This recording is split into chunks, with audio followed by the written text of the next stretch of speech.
माझा मुलगा एक इंजिनियर आहे आणि एक विलनर सहकारी साखर कारखान्यात इंजिनियर आहे. अरे वा, चांगली मुलं शिकवली तुम्ही. नाही नाही सर, एकत्र परिवार आहे आमचा.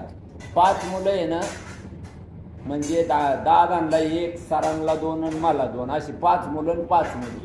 सगळी MSc BSc अशी झालेली आहेत. कोणी ENTC, कोणी इंजिनियर. माझ्या दुसऱ्या एका भावाच्या मुलाला पण सगळं एवढं चांगलं केलंय म्हणजे. हा. पण तुम्हाला असं समजा महिनाभर सांगितलं तर तुम्ही बाबा तिथं 50,000 कमवतो 1 लाख देऊ पण तिकडे जाऊ नका, मग काय करणार? नाही नाही, मी इकडे मिळालं तरी तिकडे जाण.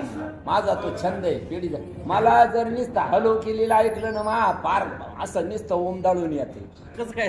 नाही नाही, असं घाबऱ्यापणा वाढत आपलं. मला आमचं शेट म्हणलं, बाळा एखाद दिवशी बॉम्बालतानी आ करून जायची. म्हणलं गेलो तर तिथं माझी समाधी बांधून त्या घाटाची पूजा होईल आणि मग कार्यक्रमाला सुरुवात होईल. वा वा. आणि मी मारताना मा कंठदान करणार आहे संदीप. एखाद्या मुख्या वैऱ्याला मा आवाज देणार. तसं आहे का हा, टेक्नॉलॉजी? माझं फार खरून आहे. मला घरातले म्हणतात काय बोलतो काय नाही. म्हणलं आपल्यामुळे जर एखादा मुका बोलत असेल तर काय बिघडले? आपण मेल्यानंतर ते व्हायला जाणार आहे.